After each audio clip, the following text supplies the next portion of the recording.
Hello and welcome to the I Am Barabbas podcast. My name is Reggie Thile, and this week we are continuing on in our Torah study by looking at Deuteronomy chapter 21 to chapter 25, Isaiah chapter 54 verses 1 through 10, and Matthew chapter 19 verses 1 through 12.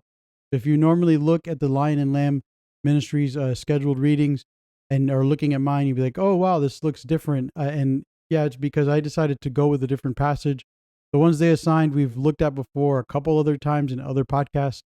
And so I wanted to focus on something that was a little more relevant to what we are studying this week. And what we're studying this week out of Deuteronomy are a number of miscellaneous laws that concern civil and domestic life that's going to take place as the people enter into the promised land. Remember, our context here, Moses is preparing the people for dwelling in the land that God has promised for them to dwell in, and he's preparing them because he knows he's not going to be entering in with them. And so he wants to set up for them the society that they're supposed to be having. And so a big part of that are going through the laws. And sometimes you get to sections like these where the laws seem kind of like, okay, what do we do with these laws, especially today? And so what we're going to do is just go through them, see which ones are relevant, and then we'll focus on the law concerning marriage and remarriage. And that's why we have that passage for us out of Matthew chapter 19, because that's where the Lord Jesus has to deal with the same question regarding divorce and remarriage in his own time. Started writing my notes and counting the laws one by one, and I got to law, I think, 33. So yeah, there's a lot of laws there. And so we're just going to look at Deuteronomy chapter 21 at the beginning, verses 10 through 14. I put law number 1 on marrying captive women. And so at first I was like, reading this and it's like, oh man, this is a tough passage. It's like permission to go ahead and marry a woman that you just you conquered her city, and now she's there. Probably you killed her father, you killed her husband, maybe, and now you see her and you want to marry her. And it just, again, at first reading, it just seems like Moses is okay with that. He's like, okay, go ahead and marry this person as you see fit. But when you really start to look at the verses and you look at the law itself, what's understood is that Moses is actually creating a way for the woman who's gone through this to get out of having to marry this person. And so that's something that we have to always remember, is that there are certain cultural expectations at this time in the Near East. There are just expectations of how, we're going to go to war, we're going to conquer a place, we're going to destroy a city, we're going to kill people. And then the women that are there, they can be ours. The spoils that are there, they can be ours. Remember that initially God's commandment is for them to not do any of that, not to marry anybody, not to take any spoils. When dealing with the native people of Canaan, the law was actually you're not allowed to do any of that stuff, not allowed to marry the women or anything. So what these laws actually apply to are later times, which have been referred to by Moses already up into this point. He's like, at later times, you're going to enlarge your borders. And so these laws are more about those later times and the procedure there. And what God is doing in both situations through Moses is saying, okay, the established way of conquering towns, conquering cities, conquering lands is that, you go ahead, you kill the men, you take the women for yourselves. But your first time doing this, the initial conquering of the land, you're not allowed to do any of that. And then in the future, when you start to grow, you can do some of that. You can take the spoils of war in the wealth they have, the sheep, the animals, whatever, the houses, but you're not going to be able to just straight up marry the women like you see fit. And what's important to look at here is with the context. In verse 11, it says, suppose you see among the captives a beautiful woman, someone that you desire. Robert Alter, in his Hebrew Bible, in his commentary, mentions that the phrase a beautiful woman is actually a woman of comely features, which is the same language that's used to describe how Potiphar felt about Joseph. He had very comely features. The idea there with the language then is that this is not just about, how someone looks and like, oh, I fell in love. No, this is about lust. This is about desire that takes over a person's ability to think rationally, and they just want to do this thing that they know they probably shouldn't do, like with Potiphar's wife with Joseph. She knows she shouldn't do it because she's trying to hide from it, keep it a secret, and Joseph keeps denying. And so that's the idea, using the same language here in the book of Deuteronomy is being conveyed. And so you have this beautiful woman, you desire her, you want to take her as a wife. The thing is, though, that Moses institutes a waiting period. And so there is a tradition now that's been established since the death of Aaron and Miriam that the mourning period would be 30 days. And so what he says is the lady has to shave her head and trim her nails. If you've been going along with us, you probably remember, you should remember, that the people of Israel, when it comes to mourning, are not allowed to shave their hair or heads like other nations do. It's a very strict law that Moses has already gone through. And so this indicates that God is allowing this person to do this differently, and there is a kind of side effect or reason for that. So you shave the head, trim the nails. Again, those are forbidden practices for the children of Israel. And she's allowed to mourn and weep for her parents for a full month. So that's 30 days. Then after that, you can marry her. She can be your wife. Now, if you have like a certain desire for someone, a lustful desire for somebody, and then you see them shave their head and trim their nails, and then they go on mourning for the next 30 days. Their hair's not going to grow back the way it used to be in 30 days. Their nails will, but their hair won't. And most likely, after seeing them mourn as a shaved head person with the trim nails, so a lot of their beauty is gone, the glory is gone of them being a woman, with just all of that entailed there with Scripture and even 1 Corinthians 11, then most likely what's going to happen is the feelings of the lust that's driving the desire to quote unquote marry this woman to make her his own is going to wear off. It's most likely what's going to happen. So Moses is like, you can do it, but you're going to have to wait 30 days. And then in verse 14, it says, if she's not pleasing to you, and that again means it's about the eyesight, it's about the beauty, it's about I'm not so attracted to her anymore, then don't marry her. Send her off, but guess what? You can't sell her off with silver as if she was your merchandise. And so it protects the woman who's a captive in these situations from both being sold as a slave and also being forced to marry a man from the nation that's conquering her own city or town or village. So that's where that first law comes into play. And that's where, so studying it kind of opened my eyes to realize that this wasn't as bad as I first thought about it. Of course, you would hope that Moses would just say, you're not allowed to do that. But it's like something my wife said, is a lot of these people need to go to counseling, deal with the lust issues, and just kind of overcome those desires and be willing to get to a place where that's not something of their concern. But hey, this is thousands of years ago. We're still not there. We're working our way towards it, hopefully. And ultimately, our hope is in the final kingdom. God will set all these things straight, and we won't have to worry about that kind of stuff anymore, especially for women. So the next law number 2, is a law concerning 2 wives and firstborn sons. And so this law applies to men who have more than one wife, specifically 2 wives. I don't think there's ever a reference in the Scripture to a person having more than one wife outside of a king. I know that, King Solomon and other people had concubines, but just in general, like the regular guy, the limitation, or at least the most that they might have, are 2 wives. And so what this law does in verses 15 through 17 is it's established that the father in this situation that has, 2 wives and then has 2 firstborn sons with those 2 wives can't favor the firstborn son of the wife he favors over the one he doesn't favor, because what might happen is, if you have 2 wives, and again, there's one that's kind of your favorite, and there's like this idea in the Jewish teaching that a man with 2 wives will eventually love one and hate the other. There's really no ability to love both equally. And even if like the guy loves them both, there might always be this sense that someone else is a favorite. That happens even with children, that happens with their parents. And so what this law says, that even if that's the case, the firstborn son that is the true firstborn son of the father is the one who deserves the double portion in terms of inheritance. So he can't show favoritism to the wife that he loves over the one that he doesn't care as much for, or even maybe he hates her or he despises her. You think about Jacob with Leah and Rachel. Leah had like all of these sons. Rachel only had 2. And it could feel like, Jacob would just give Joseph the, most, and he does, he gives Joseph a double portion, right? He gives it to Ephraim, Manasseh, and that actually then would violate this law.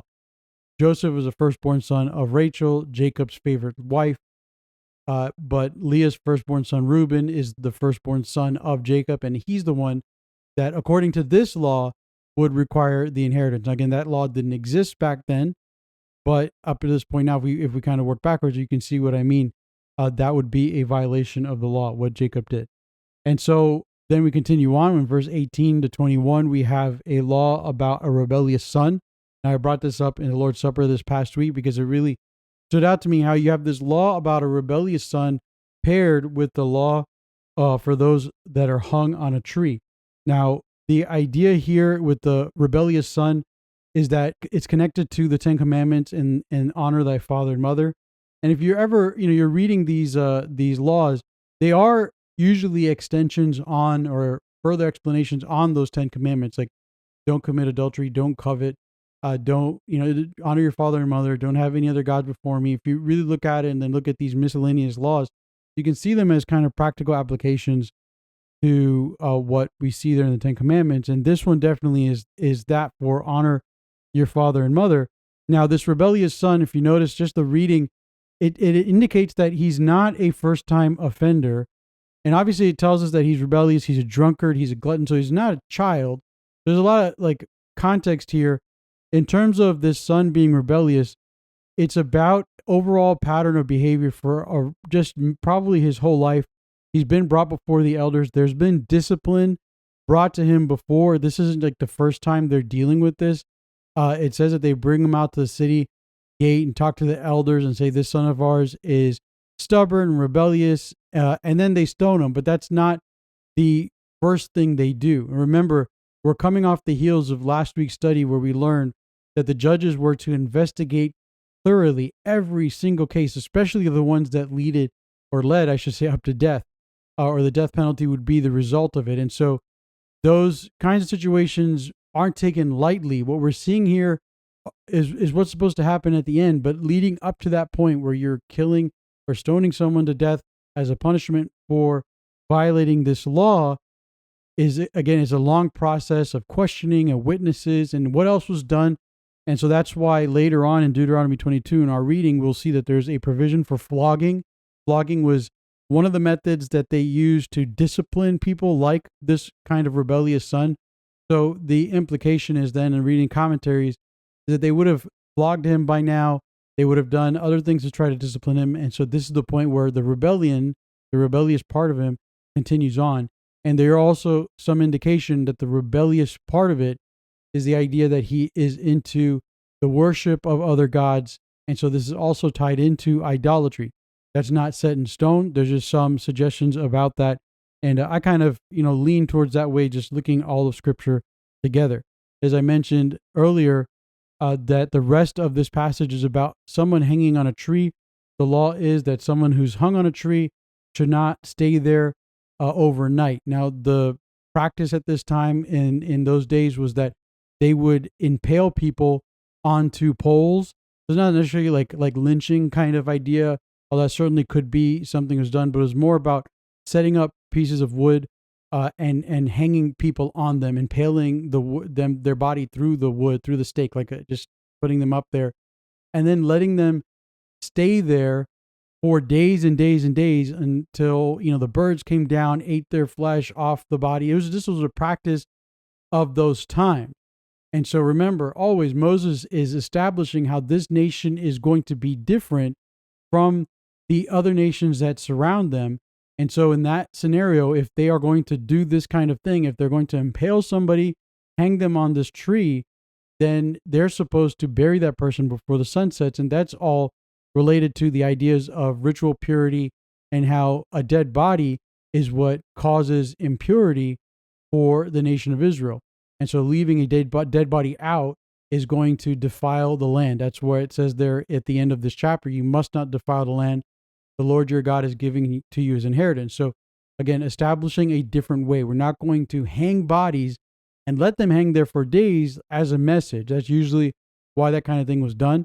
It's what the Romans would do with crosses.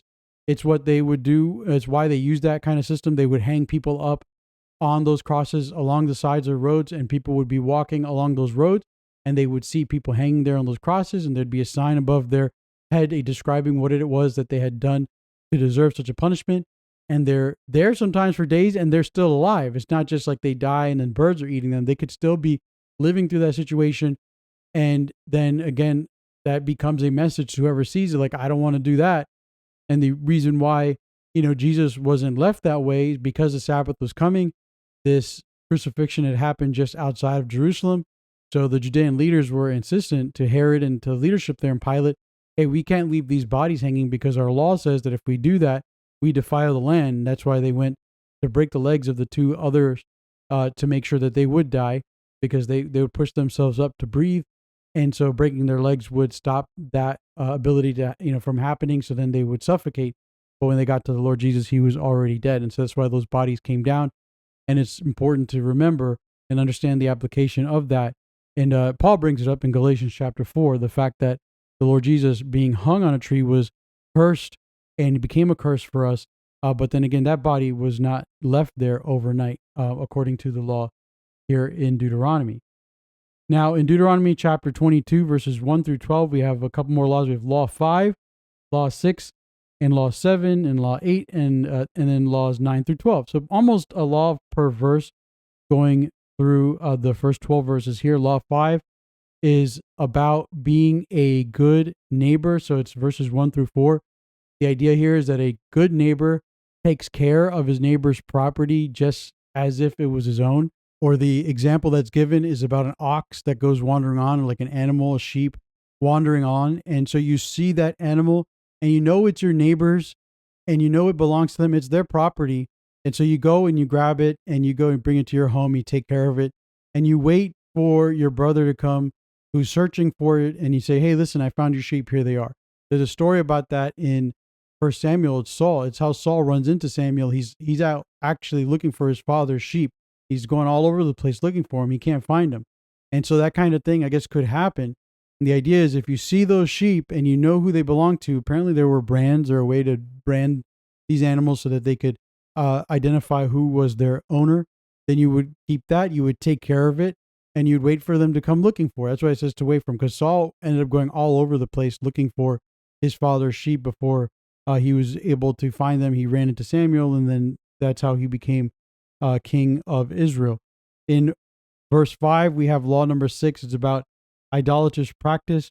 It's one of those verses that you definitely get confused by, at least I did. And so I say it's about idolatrous practice because there is some indication that that's what this verse is talking about. And I'll go ahead and read it. A man's apparel is not to be on a woman, nor is a man to wear women's clothing. Whoever does these things is detestable to Adonai, your God. So the idea is that there is a lot of ambiguity in the Hebrew as to what exactly is translated into clothes. The Hebrew phrase is translated into clothes. It could also mean gear. It could also be weapons. It could be all of those things. It could be one of those things. So there's a lot of confusion to specifically what the Hebrew word is saying. So a lot of translators go ahead and try to use a generic phrase.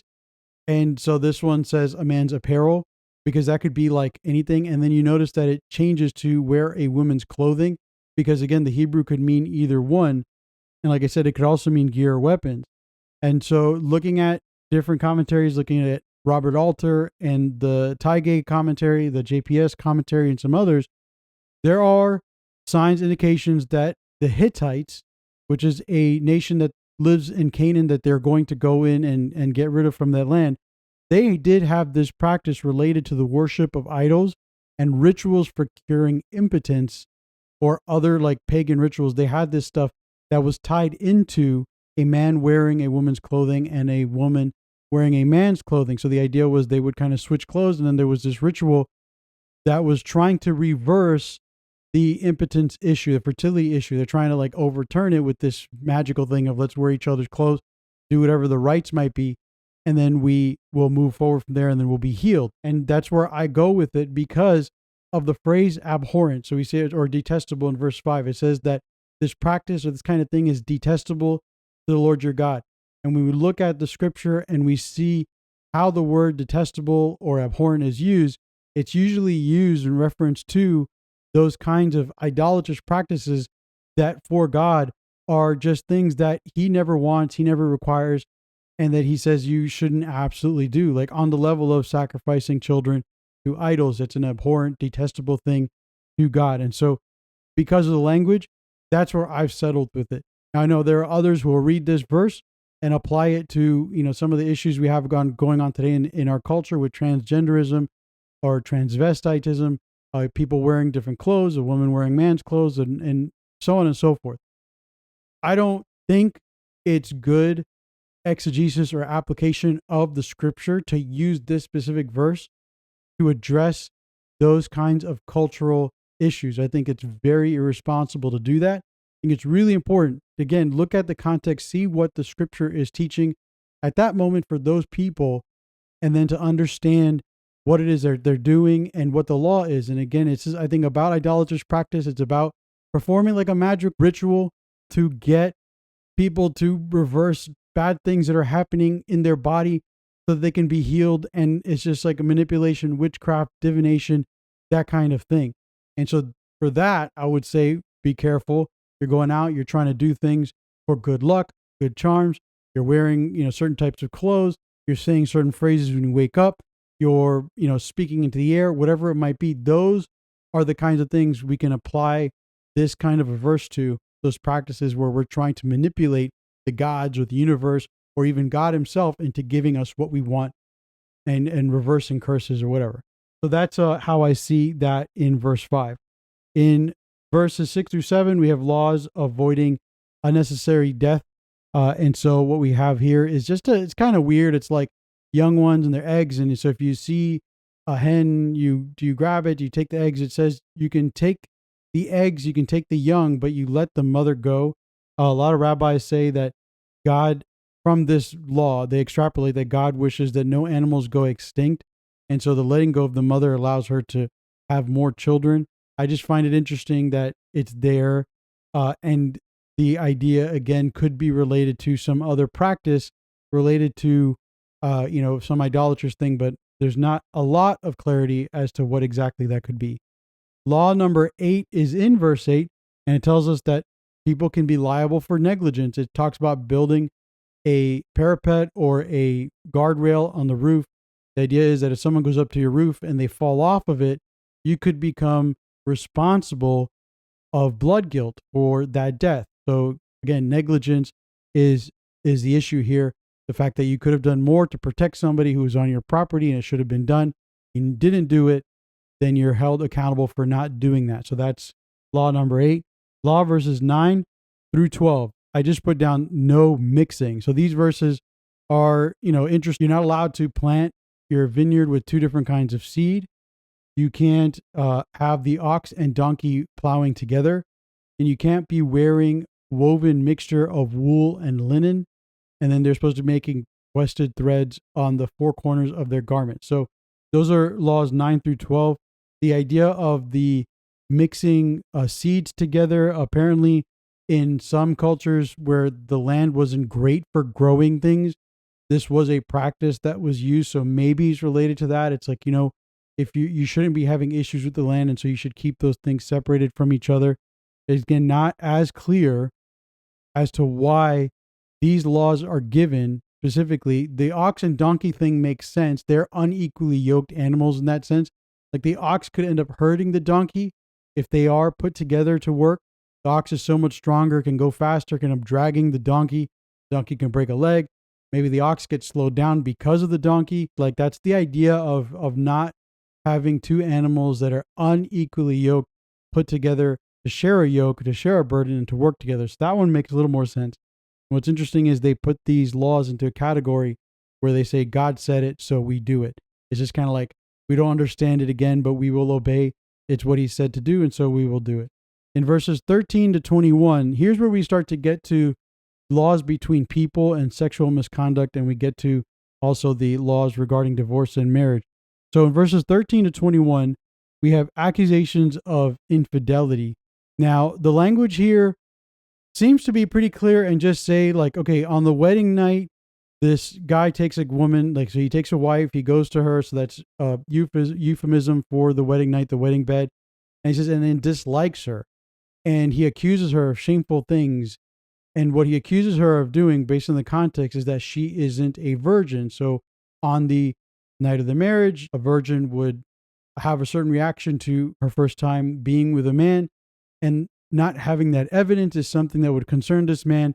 And so he would say these things, and then it's a responsibility of the parents to bring out a sheet that's going to have staining on it that's going to be evidence of the fact that it's not true what this guy is saying. That's what it says in verse 17, to spread the wedding cloth before the elders of the city. Now, because of the way it's kind of written, it's like it could be both and, or maybe one, where the scenario is either the very night is when this accusation happens. He's like, hey, she's not, there's no blood here. There's something wrong. And so he makes the accusation.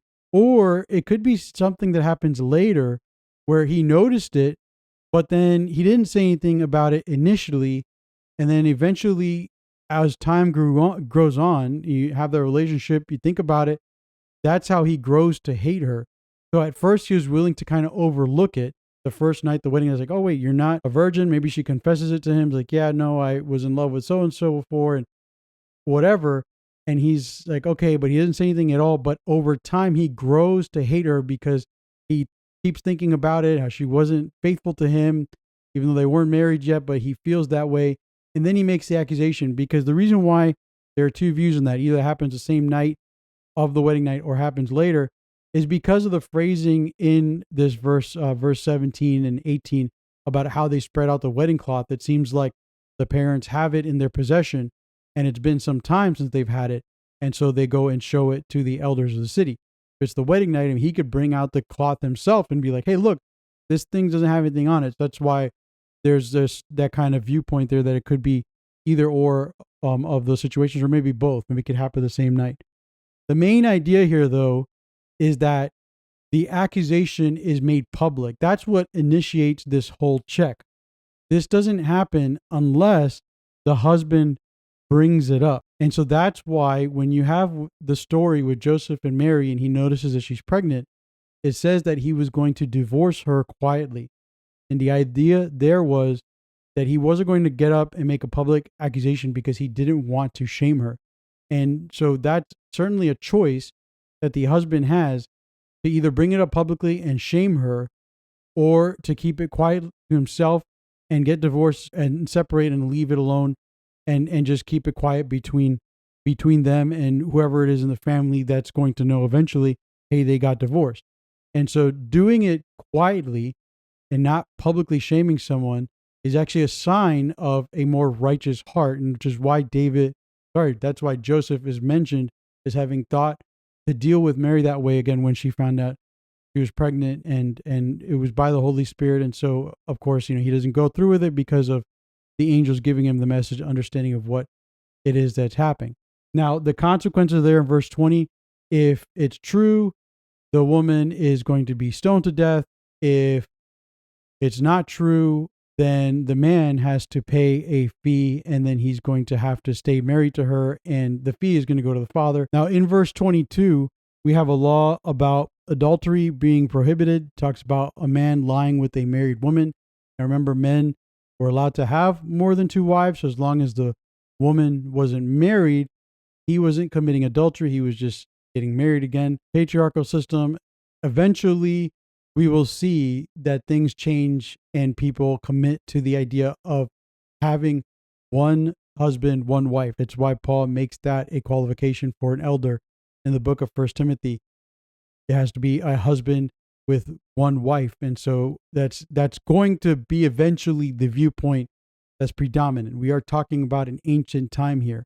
But again, a woman who is married, sleeping with another man who's not her husband, is not allowed to have two husbands. And so they would both be put to death for that. Remember, put to death isn't just like, oh, here's the accusation, let's do it.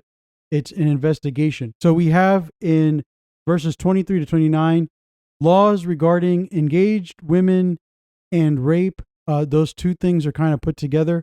So the context here is explaining that an engaged person or engaged woman is seen the same as being married. That's why Joseph could put her away, could divorce her, even though they were engaged. They themselves hadn't had relationships with each other. But the idea, and so she was a virgin, but the idea is that she is now, because she is betrothed to him, it is like she is married. They just haven't consummated the final act. And so her faithfulness is expected of her. And so that's why he sought to put her away quietly. But here, if a virgin, it says, engaged to a man, and another man finds her and lies within a city, then she's supposed to be stoned because she did not cry out in the town. So here's the idea. If a person is being attacked and they're in a city, in a town, surely they will be heard and they will be rescued. That's the idea here. That's the implication. In the later section, it talks about the same thing happening, but in a field. But in the field, if no one could save her, it says the engaged woman cries out and there was no one to save her, then the woman doesn't get stoned or put to death, just the man who did the thing.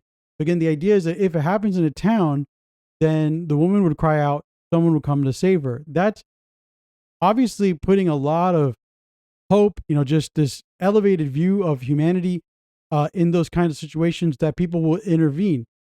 In today's world, with social loafing and other issues related to, disinhibition and just other issues related to society and how we tend to ignore problems, it's hard to believe that everybody who cries for help is saved. There have been people who've been attacked on subways in New York and other places in public, and it's just like everybody sees it happen, and everybody also assumes that someone else is going to be the one to call 911 for their rescue. Happened to me one time where I saw someone get hit by a car as I was driving through an intersection. I saw it happen in my rear view mirror. And I said it to my wife. I was like, oh man, that guy that was selling flowers just got hit by a car. And she told me, call 911. And I was like, I'm sure somebody will call. And she goes, no, call. And then I was like, okay, I thought about all of this. Like, you know what? Okay, yes, I will call. And so I called and gave the intersection address, whatever it was where it happened, and made sure that an ambulance was going. And I was thankful to her. But my first thought was, yeah, someone else will do it, so I don't need to worry about it. And so knowing that and hearing this law and reading it, it is hard to accept that just right away, like if someone violates, like they basically have an affair in a city and they say that they were raped, but then nobody heard them scream or cry or whatever, then she's presumed to be lying. Now, as I read into it, I realized that's not as straightforward. Again, investigate thoroughly. There was definitely a requirement for the investigators to go out and to say, okay, what time did this happen? And ask the woman and to believe her and to go to the place where it happened and to find out who's living there around that area. Is, hey, at this time, on this day, did you hear a woman cry out? And if everybody said no, it's okay, where were you? Oh, I was out getting water. They would come to a conclusion. They could come to a conclusion to say, you know what? This woman, she said she did cry out, but nobody came to save her. It's possible that it happened. So again, this isn't straightforward. This is kind of the end result after the full investigation is given. Not the most fun kind of Bible study, I know, but it's just there for us to look at. And so I want to make sure that we look at it together. And so that is the final portion there in chapter 22.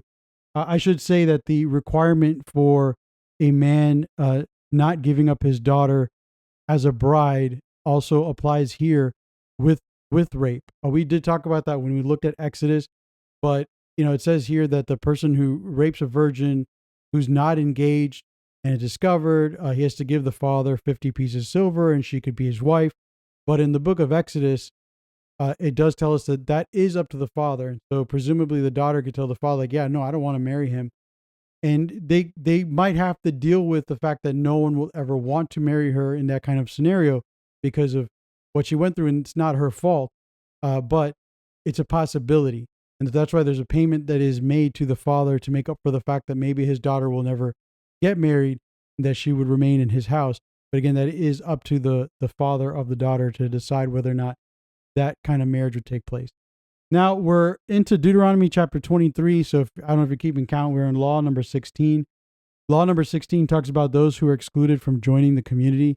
Now, according to Taige's commentary, exegesis of the word community is also assembly, congregation, and he breaks it down to refer to ultimately the body of leadership, or the governing body of leadership in Israel. And so what we're actually talking about are qualifications for the judges themselves. Later on, as groups of judges, they're going to form this governing body, and we're going to know it as the Sanhedrin. And the idea is that this is the community that's being spoken about here in these passages. It's not just about being part of Israel itself, like being allowed to participate in the festivals and sacrifices, or even converting to the faith and coming to know God as their own.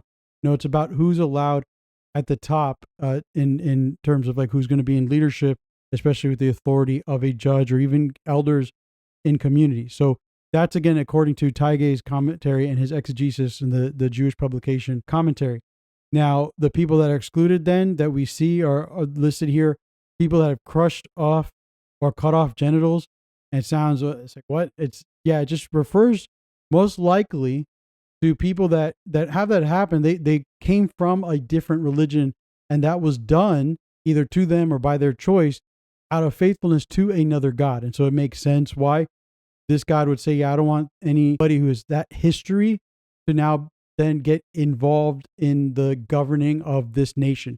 They can maybe convert later and be part of the nation itself in terms of worship and worshiping God. I mean, they put aside their previous practices, but in terms of being in leadership, they're not allowed to get involved. And again, it's about what they might have been committed to have that happen. People that are born out of forbidden relationships are also excluded from this body. In the context of Deuteronomy, marriages to Canaanites were the forbidden marriages. The children would be a product of forbidden practice. Remember, they're not allowed to marry anybody from Canaan. They're supposed to drive them out, let them go away, never marry them. So if that there is broken and they didn't drive them out, they drive them away, they went ahead and married the women and had children. Those children are like just the result of disobedience and disobedience on top of disobedience. But the idea is here that in this context, they shouldn't even exist. Like the fact that they had those children, it was already a forbidden practice. And so, of course, they can't be in the leadership of the nation of Israel. The Ammonites and the Moabites were also excluded from this governing body because they refused to help Israel when they were wandering and because of the sins of Balaam. Then we have a couple exceptions. It says that the Edomites and the Egyptians, kind of interesting, verse 8, they are allowed to enter into this governing body, but you have to wait until the third generation.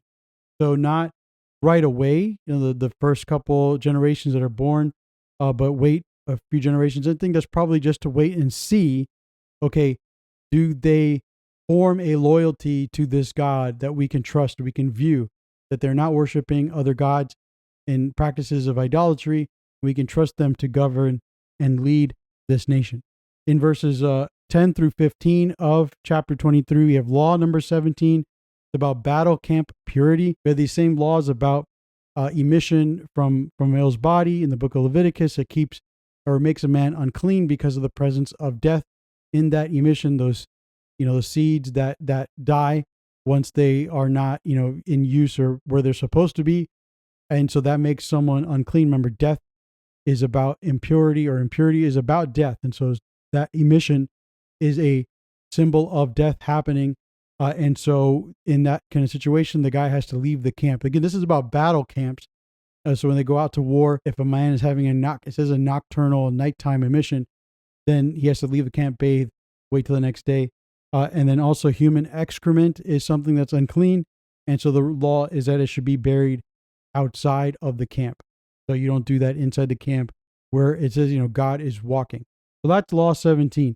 Law 18 is about runaway slaves. It's verses 16 through 17. It says that slaves are supposed to be treated well and with respect. And so if a slave has run away from their master, it's assumed that it's because of unjust treatment. And so that slave is supposed to be protected and allowed to live in peace in that city that they've ran away to. And so we can see that there in verse 17, let him dwell with you in your midst. Now remember, in terms of this context, we're not talking about the kinds of slavery we have here, or we had here in the United States in our past. This is a different kind of slavery. It's more like indentured servitude where people got into debt and then were working that off. But that doesn't mean that they wouldn't have masters or people that they were working for that didn't mistreat them. And so if that happened, they were allowed to leave. They ran away, and then they were supposed to be protected by those who found them. So we continue on in verses 18 and 19. We have a couple of prostitution, cult-related practices being forbidden, and specifically about wages. So it says, the daughters of Israel cannot be a cult prostitute. And then they also can't bring the fee of the prostitute or the wages of a dog into the house of the Lord. And so the idea is that we have, first off, the act of prostitution, the money that's made from that. Overall, you can't do it. The daughters of Israel should not be doing that. And then on top of that, if someone is doing that and they're making money from it, they're not allowed to then give that money in donation to God. God doesn't want it. He doesn't want the money you've made from doing those kinds of illicit practices, idolatrous practices, forbidden practices. So I do want to point that out, because there are times where you watch TV shows, there's like drug dealers, they're making millions of dollars and they want to donate $100,000 to the church. They're really just trying to launder money. And ultimately you have to ask, does God want money from those places? Always that conflict is there. In the better shows, they'll show that conflict between those who are at the church and those who are trying to give the money. Does God even want that money? What kind of control do these people want? So on and so forth.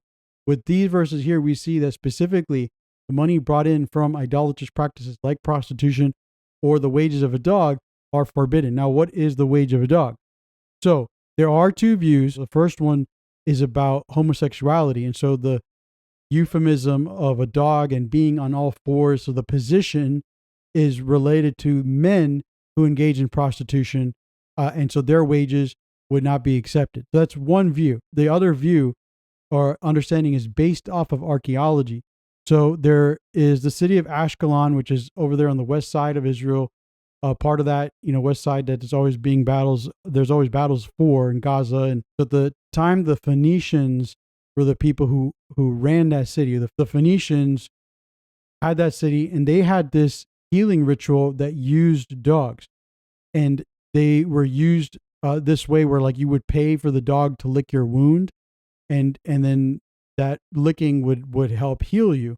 And the reason why, again, there's support for that with archaeology is that they found this large dog cemetery, Ashkelon, at that time when it was ran by the Phoenicians.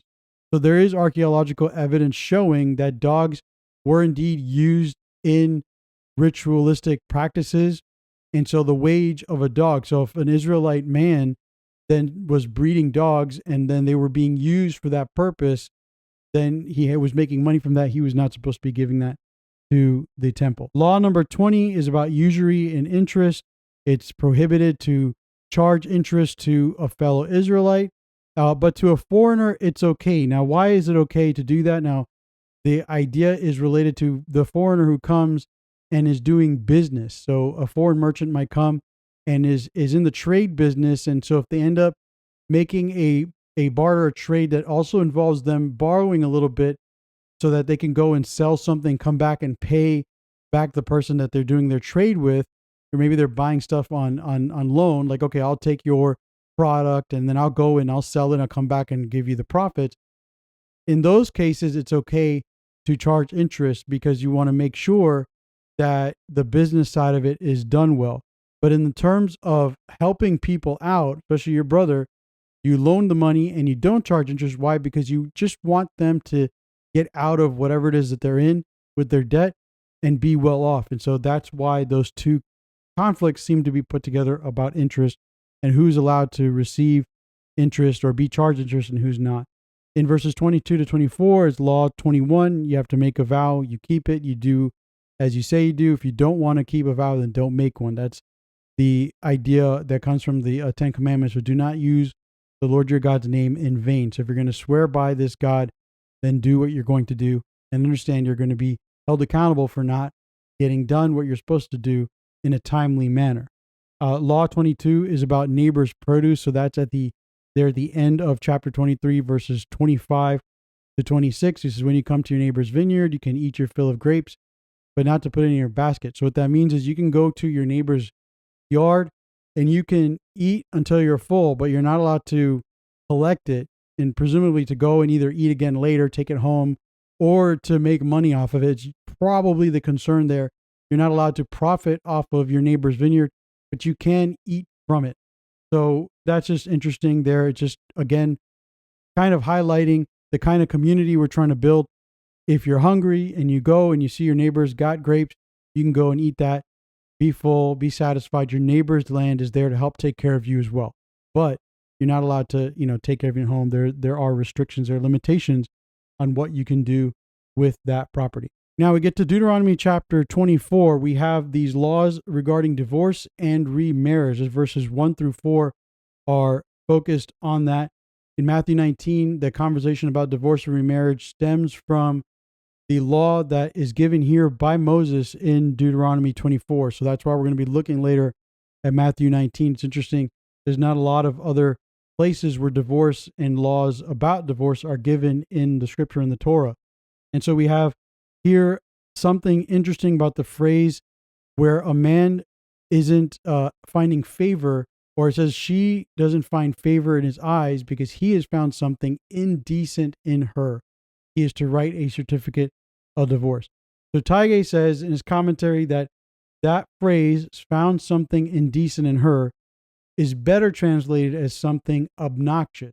That's a better translation. And it's meant to describe a person who's doing something wrong, and that doing something wrong is about conduct. So it's not about unpleasant qualities or physical features. It's about specifically conduct that is obnoxious or just, hated, disliked by the husband. Some of the examples he gives were suspicious absences from home, wasting or embezzling a husband's property or money, humiliating him, denial of conjugal rights was included in that, and adultery, especially when adultery is not punished by death. That would be something that he sees and he's not pleased with. It's something that he finds obnoxious, something he doesn't like. Again, that's about conduct. Now, what we see in these verses is the woman is permitted to marry another man, but if her second husband also divorces her or her second husband dies, either one of those two things happen, she's not allowed to go back and marry her first husband. That's a really weird kind of provision given. It's like, okay, she can go and get remarried, but then she can't remarry her original husband ever again. Taige explains that there might have been a practice known as wife swapping at this time in those regions that they're going into. Remember, the land of Canaan, they have all kinds of practices that God is not pleased with. And so there might have been this idea of wife swapping, or what we call today swinging, where men in relationships and spouses, they share spouses with each other. And so the workaround for a society like this, where you're supposed to only have one wife, or you're supposed to be married to the people that you have sexual relationships with, the idea is you can't do wife swapping, because if you do that, you're committing adultery. You're sleeping with another man's wife. So the workaround is get divorced, and then your wife goes to the other man. You get his wife. You spend the time together, and then you divorce again and you go back to each other. That's what they might have done to get around this specific restriction about divorce and remarriage. And so the idea is, again, if that does happen, you cannot remarry your original husband. It's a really interesting kind of perspective. Again, learning all this kind of stuff it's just mind-blowing to kind of know, like, the kind of practices that existed at those times and still exist today, and how we can actually have a clear understanding. Okay, you know what? Swinging, it's not okay. There are a lot of us who are believers. We'll never struggle with that idea. We'll look at it. We'll see, okay, this is not right. The idea of, there's just so many, I was about to be more specific about another example, but there's just so many things in our culture that are becoming commonplace. And when you really look at it, the scriptures really do teach that the laws explain that God is not happy with those kinds of behaviors, that a wife and a husband are supposed to be for each other and each other alone. And we're going to look at later again what it looks like to get divorced and whether or not remarriage is permissible. In verse 5, we have law number 24. That's about newlyweds and war. We've talked about that one before. Someone who just got married has an exemption for a year to make his wife happy, so he's exempt from going to war. Verses 6 through 8 have laws concerning collateral, kidnapping, and scale disease. So that's laws 25 through 27. For collateral, you're not allowed to take anything that would affect a person's ability to make money or to have their livelihoods. Example here is given as a millstone, but you're not allowed to take anything that might affect their ability to, actually pay you back. So that could be a practice, right, where you're just trying to take stuff as collateral in them borrowing money from you, and what you're really doing is you're inhibiting them from being able to pay you back, so that you can then seize their land. So you're not permitted to do that kind of thing. And so collateral has restrictions on what it is you can take. Later on in the reading, we see that collateral for the poor person would be his coat. And really, the reality is that it says later on, if we look, I think it's verses 10 through 12, that the person who's lending the money is not allowed to go inside a person's house and then decide, okay, that's what I want to take for collateral. They're not allowed to do that either. What they are allowed to do is to take someone's coat or outer clothing as the collateral, the pledge, the promise. Okay, I'm going to keep this until you pay me back. When you pay me back, I'll give it back to you. That's the idea of collateral. And so in this society, again, we're not trying to lend out money to make money back, so there's no interest. And we're also not trying to make it impossible for someone to pay us back so we can then seize their property. That's the way that our world works now, for sure. But that's not what God wants from his nation and from his people. And so the restrictions on that, and specifically with the poor, if you do take their coat as a pledge, you're supposed to give it back to them every night because they need that to sleep. And so the idea is in the morning you go, you get it back. Okay, this is the collateral, but you come back when the sun sets and give it back to them because they need that to keep themselves warm at night. And so that's the idea there. Kidnapping is also prohibited here. You're not allowed to take someone and sell them as a slave. Obviously, looking at Joseph, again, his brothers did that. And so looking back at their history, hey, listen, our forefathers might have done this, but it was wrong. We can't do it either. And then with scale disease in verse 8, it says that if someone has it, to make sure you follow the laws in Leviticus. So I had a previous podcast on that called Ritual Purity and Scale Disease, and also looked at the Lord's compassion in those situations. But he does bring up Miriam here in verse 9. Thought about that. Why does that happen? It may be a warning against gossip. Remember, that was his sin. But also may be a warning of, hey, this can happen to anybody. Miriam was high up in the hierarchy. I mean, she was up there with Moses and Aaron and Miriam. It's like the three of them, and she was complaining about Moses' authority. So she felt like she was high enough to complain to be even higher. And then she was struck with the leprosy or the plague, the scale disease. And so I think the idea is that anybody can get it. And what did Miriam do when that happened? She had to go outside of the camp. She had to follow the Levitical procedure. She wasn't allowed to skate. She wasn't allowed to be like, okay, you know what, but you're Miriam, so just stay here, stay home. No, she had to follow the ritual. And I think that's why that's brought up there in verse 9. Remember her. She had to follow the law, so you have to follow it as well. Verses 14 through 15 and verses 17 to 22 are concerning oppression and how it's forbidden. So way back in Leviticus chapter 19, verse 13, it says, you are not to oppress your neighbor, nor rob him. The wages of a hired servant are not to remain with you all night until the morning. Here we have a similar idea that you cannot keep the money that you're supposed to give to somebody that you've hired to work as a day laborer. You can't keep that money. You have to pay them when the day's over because that's what they're looking for. The word oppression here in the Hebrew, as it's translated and defined, could also mean defraud, extort, cheat, to formally oppress or mistreat, to steal or rob from a disadvantaged person in a financial or business transaction which has unjust leverage in favor of the rich over the poor. And so you create suffering and undue torment of the poor, the disadvantaged. That's why you don't lend with interest, because you create a system when you lend with interest where then those who are borrowing are at your mercy because you have the money. They don't. They continually try to pay you. They're paying you. They never get that payment done. They never pay off that loan, that debt, and they stay forever that way. And yet you keep receiving the income. The income is coming in and you're making money on top of money. That kind of idea is called oppression in the scripture, and it's forbidden. And so specifically in this passage, we have a couple examples that are given of how oppression works. It says that, again, you have to pay the wages of a day laborer's work the day that the work is done. You don't hold on to those payments. It says that justice should not be twisted.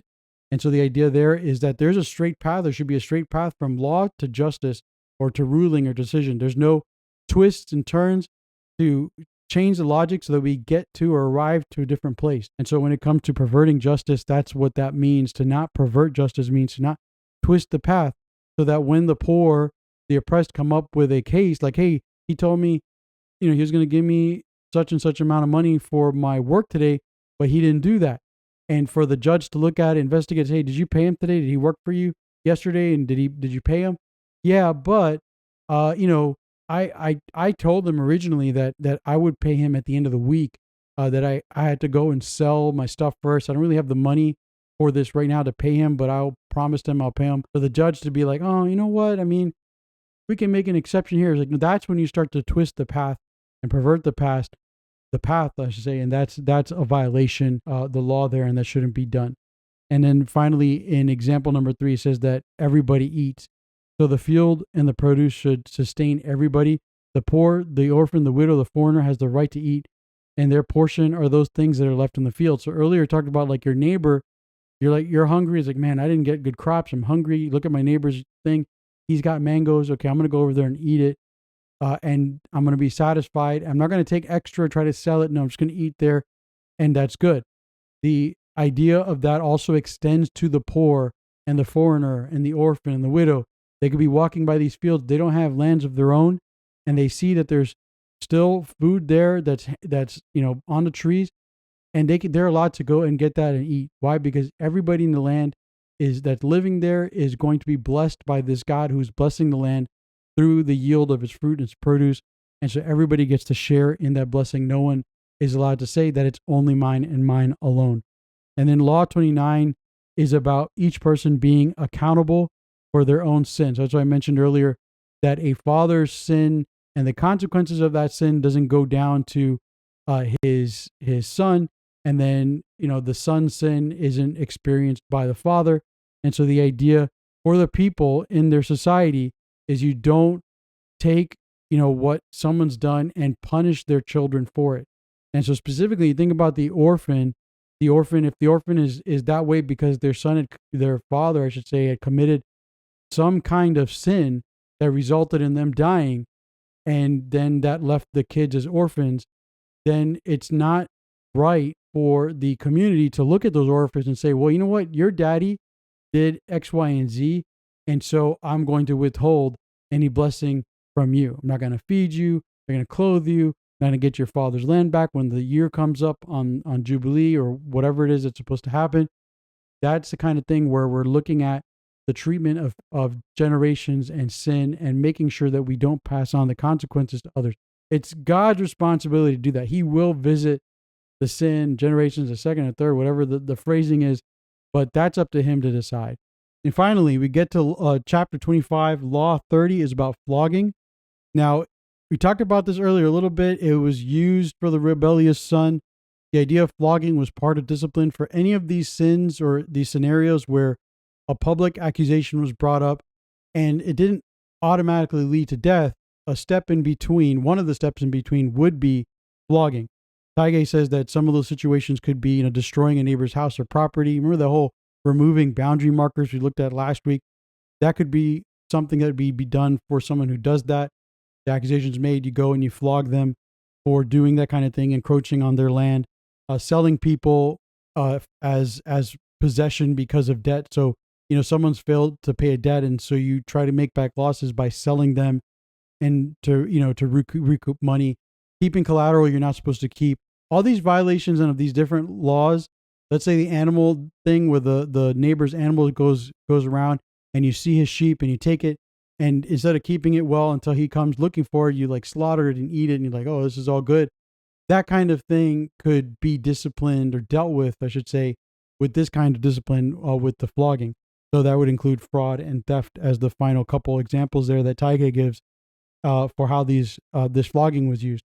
And so the idea of flogging is it could be done with a staff or whip. It was done in public, and there was a limit. So it tells us here that they could only be done at the number of 40.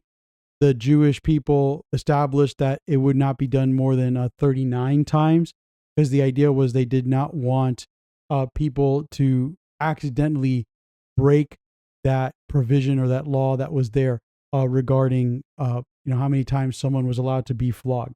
In verse 4, we have Law 31, which is about no muzzles. That's for the ox. So if the ox was, working the land, and this makes sense, is working and it gets hungry and wants to eat, then okay, you have to wait for the ox to finish eating before you can keep working. And so there are some owners who might muzzle their animals so that they wouldn't be able to eat, so that they keep working. And so that kind of thing was prohibited. Law 32 is about ensuring inheritances. So there's this idea of a levirate marriage. That's from Taige's commentary. You think about the book of Ruth, how her husband died. There were no sons that she was given. And so it's like the responsibility of her brother to give her a son. You have a story like that in Genesis with Onan. He didn't want to do it because he didn't think the son would be his own. In Ruth's story, the person that's supposed to step up to be the person that continues the line of her husband's name, or her dead husband's name, was not willing to do it as well. The idea there was that he didn't want to have to give up any portion of his land or his inheritance to a son that was born to Ruth that would technically have the name or inheritance of her husband's land inheritance, but then that son might also get part of his land. That's what I understand from studying that. And so that's where we have this whole thing given here in these verses about sandals and taking off and meeting with the elders at the city gate. So if you read that and you're like wondering what it's about, that's what that's about. Because the idea was that if someone died without having a son, then their name would be forgotten. Their whole existence would be lost. And so then that was like a terrible thing, because the idea of having a name that continues on for generations and generations is really important as part of the context here in their faith and religion, and what's vital to their understanding of how they relate to God and legacy. And so, yeah, a man who dies without having his own son is a terrible thing. And so there was a provision here given to make sure that doesn't happen. We have a couple of verses left here, a couple of laws. Actually, I think this is the last law, Law 33. Oh, and then Law 34. So Law 33 was about unrighteous intervention. So the idea is that there have two people fighting, and the wife of one of the men come out, and she grabs the man by the genitals, the man that's fighting her husband. And so that's like, boom, here. And it's going to stop a fight, right? And obviously that kind of thing is funny to think about. At least I'm just being honest. Like if I saw that, I saw like a video where two guys are fighting, and then one of the guys, his wife, goes up to the guy that's fighting her husband, and she grabs him between the legs and starts, squeezing. I've probably seen it. I'm sure they put that in movies, the same idea.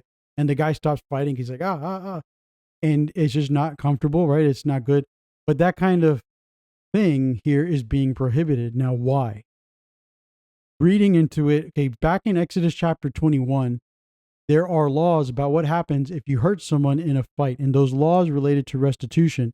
And so if something happened and someone's injured in a fight and it was like a long-term kind of thing, then the person who got into a fight with them is responsible for paying back that guy's losses. If he can't work, you got to pay him back. And so the idea is gleaned from all of this is that they kind of developed kind of a workaround from then. Because remember, there's some time that's passed on here. It's like 40 years of wandering.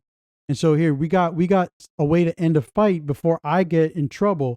And so my wife's going to come in, intervene, and do this thing. And so the punishment, that's why I bring that up, because the punishment says you're supposed to cut off her hand. Your eye will show no pity. It could be just a reference to any power she has. So if she did that and she's kind of like, she has her own business, she's running things, she's doing her own thing, like you're going to take that away from her as a punishment for what she has done. Or it could be literal, like cutting off her hand.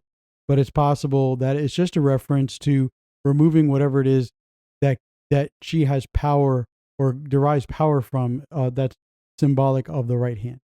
And finally, our last law is about having honest weights and measurements. So you can't have in your bag like two different stones. And if you don't understand that, it's just the idea, like you would buy a certain amount of bananas at the store. You go to the store, they put it on a scale and they weigh it, and then you pay for that amount for, whatever it weighs.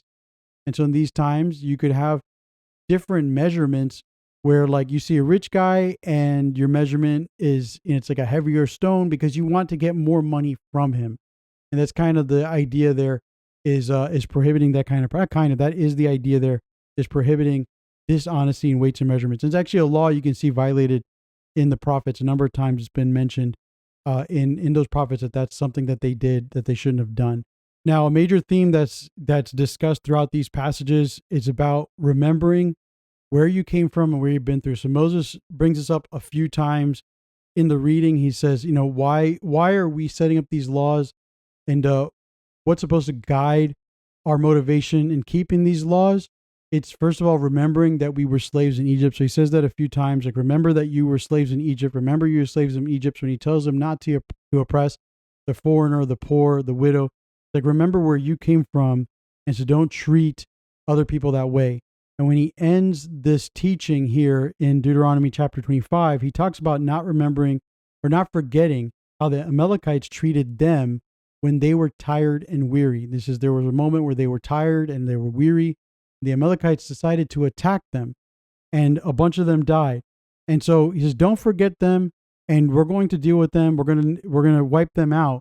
And I think in the context of everything's been taught here, he's also using that to remind them to why they should keep these laws and how they should avoid attacking those who come to them tired and weary. Because if the punishment for attacking someone who's tired and weary is going to be what happens to the Amalekites, which they're going to see and partake of, then you don't want any of that for yourself. You see someone who's tired, who's weary, make sure that you don't treat them the same way that you were treated in the desert. So that's kind of how, I see why he ends this teaching with that portion there. Now we're going to quickly look at our prophets portion, Isaiah chapter 54, verses 1 through 10. Now, in the Torah portion, we saw and read about disgraced brides, people who were engaged, people who were rejected by divorce or publicly shamed. And then here in verses 5 through 6, we see that the nation of Israel is experiencing the same kind of fate. They've been disgraced, they've been publicly shamed, they've been sent away by their husband, by their God. So it's the language here in verse 5. It says, for your maker is your husband. And that phrase there in the Hebrew, so it means the Lord of armies is his name. The Holy One of Israel is your Redeemer. He will be called the God of all the earth. For the Lord your God has called you back like a wife deserted and grieved in spirit, like a wife at one's youth that is rejected. We talked about, the bride that is rejected by her husband, the wedding night, perhaps, that he looks at her and he's disgusted, he's shamed by her, and he makes those accusations and he wants to send her away. And just think about, like, that whole scenario plays out, and the parents come out and they show the wedding cloth and they say, look, what he's saying, what he's accusing her of isn't true. And then she's got to go back and live with this guy. That's a lot to carry on her shoulders. Like, the whole public shame, humiliation, everybody knows this accusation has been made. Even if it wasn't true, it's just out there and it's known. And for the people of Israel, they are experiencing that the same way in their relationship with God. God was their husband, their maker. He's the one that made them, brought them out of Egypt, made them his own. And so it says, the prophet says that they were like a wife who's deserted in her youth. And her youth, again, means like at a young age, at that very night of being married even. And they've been rejected. And so they're grieving in spirit. And so that's why the beginning of the passage talks about the barren one, the one who has no joy because they had no children. And the idea of the nation of Israel is like they got married to this God, but from the very beginning of their relationship, as they go into the land, even though we're getting set up with all these laws, and Moses is like, okay, this is how you guys are going to live in the land. But from the very beginning, they mess up and they don't do what they're supposed to do. There's the Battle of Jericho, and they win that. But then you have sin, where the commandments are not kept, and then it's just going to be one story after the other, and get to the book of, through the Joshua and through Judges, and then you're going to see again failure after failure after failure, and just this inability to stay faithful to God. And so they become that rejected wife of God's youth. And so God says, though, in verse 7, that for him, it's a brief moment that he deserted them. And in this context, he's not wrong in his accusation. They were truly unfaithful to him. They were shamelessly unfaithful to him.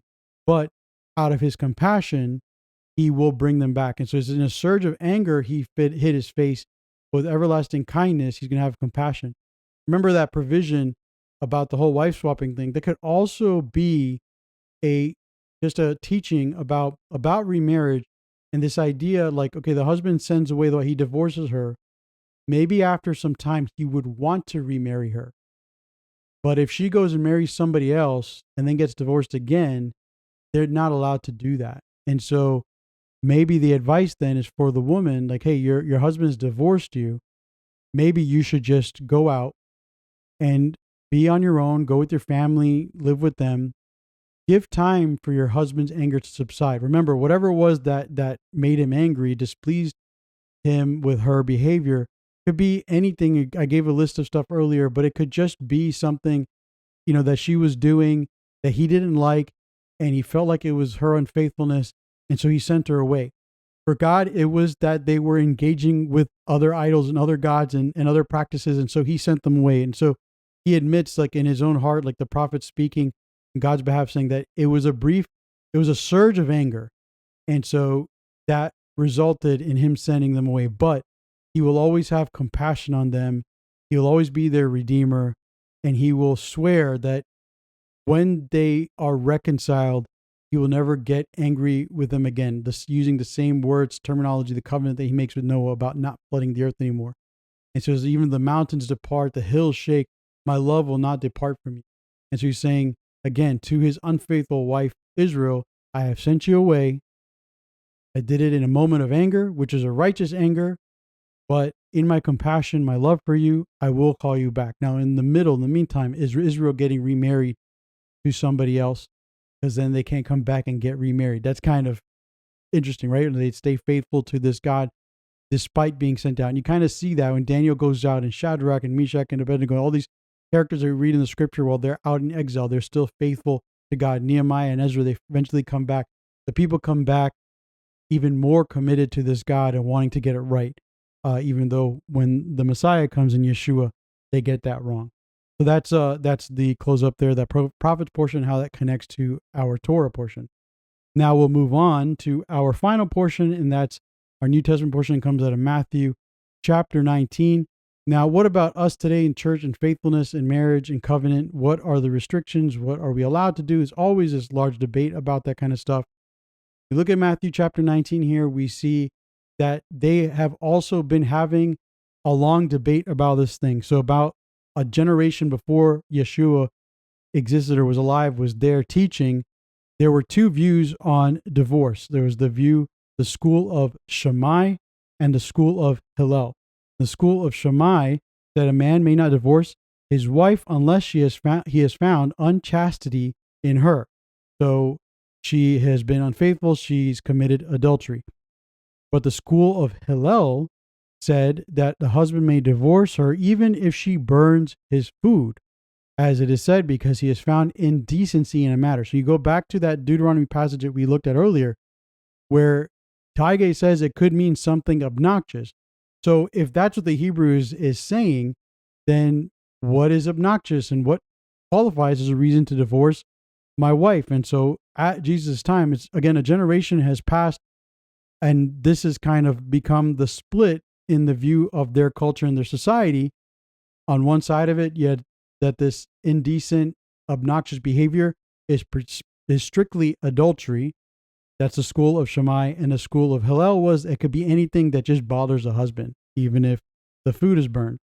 So that's what they're asking him in Matthew chapter 19. The Pharisees come, they say, is it permitted for the man to divorce his wife for any reason at all? So that's what they're referring to. So in case you're wondering, like, what is their context, that is what is the debate of the day. And so that's their position, that's their view, and that's what they want to know about Jesus. Now, their initial back and forth here is between the Pharisees and Yeshua, and then it switches to Yeshua and the disciples. So his response to them is to go back to before the time before Moses. So what was the original purpose of marriage is where Yeshua goes. And he says that from the beginning, God intended for human beings, male and female, to be joined as one flesh. Because for this reason, a man will leave his father and mother to be joined to a wife, and the two will become one flesh. They're no longer two, but one flesh. And then he says, therefore, what God has joined together, let no man separate him or separate them. And so by going back to Genesis, going back to creation, what Jesus is saying is divorce is never or was never part of the plan of marriage. It's not what God ever intended. And so, yeah, it shouldn't even be an option because it's something God has done and God has joined two people together in this special way, becoming one flesh. And so, yeah, no divorce. So, as a response to that, because obviously you're like, what? In response to that, they ask him, well, why did Moses then command to give a certificate of divorce to put her away? So, he's basically they're saying, why did Moses provide for us a law that says that we can divorce our wives? And he says, as a response to them, Yeshua says, it's because of the hardness of your heart he permitted you to divorce your wives, meaning it's because he knew what was in their hearts and that their hearts were stubborn and prideful, and that ultimately there would be a decision to do it anyway. Like, I'm going to send my wife away anyway. You look at what ended up happening with Sarah and Hagar.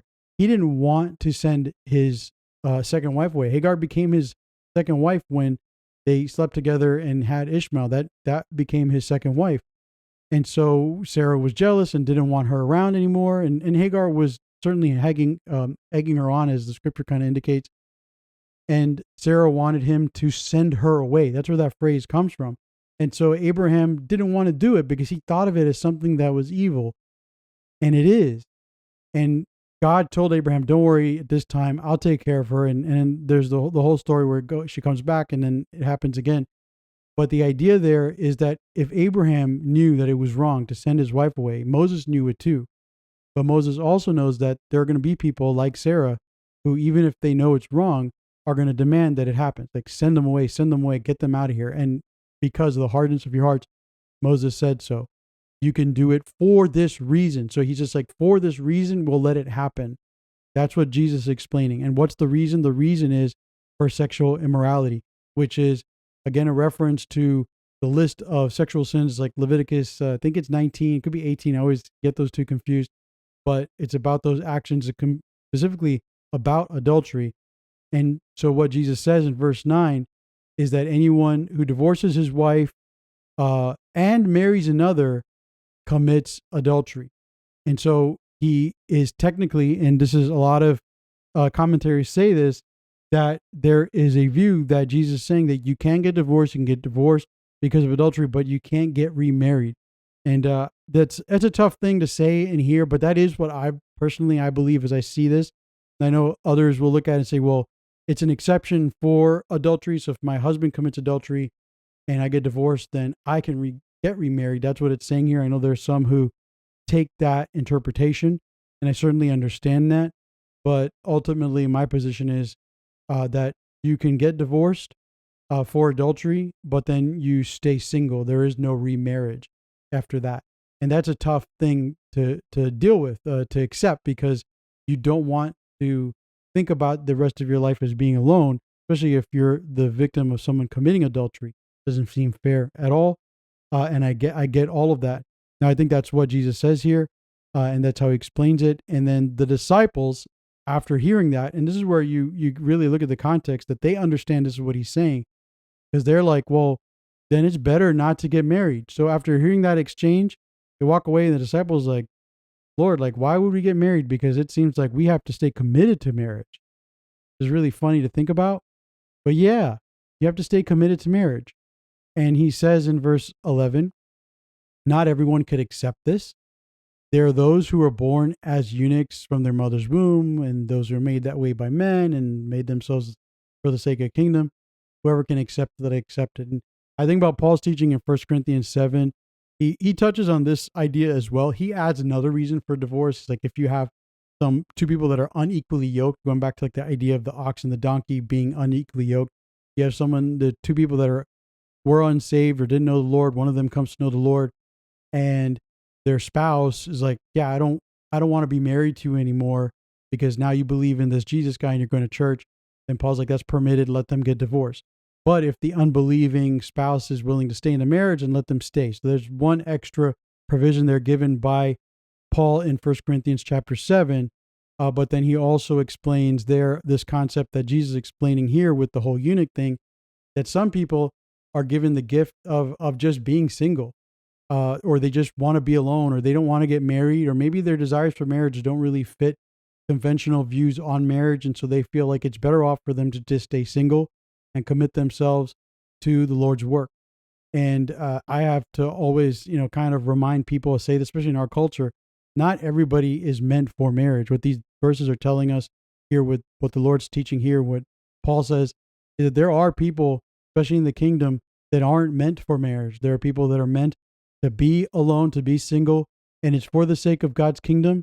It's for His will. It's according to His will. It's not of their own choosing, although there are some who are like that as well, that choose it. There's some who are born that way. He says there are those who are born that way from their mother's womb. And so what Jesus again explaining is that not everybody's going to get married. Not everybody wants to be married. And what Paul says in 1 Corinthians 7 is, if you do have that desire, you want to be married, then go ahead and get married. There's nothing wrong with that. Just understand that when you do get married, it's a lifetime commitment. And even if you get divorced, it's a lifetime commitment. You're not getting remarried. Now, when the spouse dies, then the connection supposedly is over. There's a whole spiritual thing there, but that would be kind of the exception to allowing people remarriage, or at least feeling okay with that.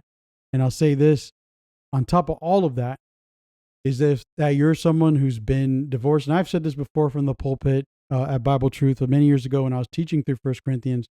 Yes, the whole divorce remarriage thing is tough. I know there are people at our church that have gone through that and are currently living with a second, second marriage or whatever.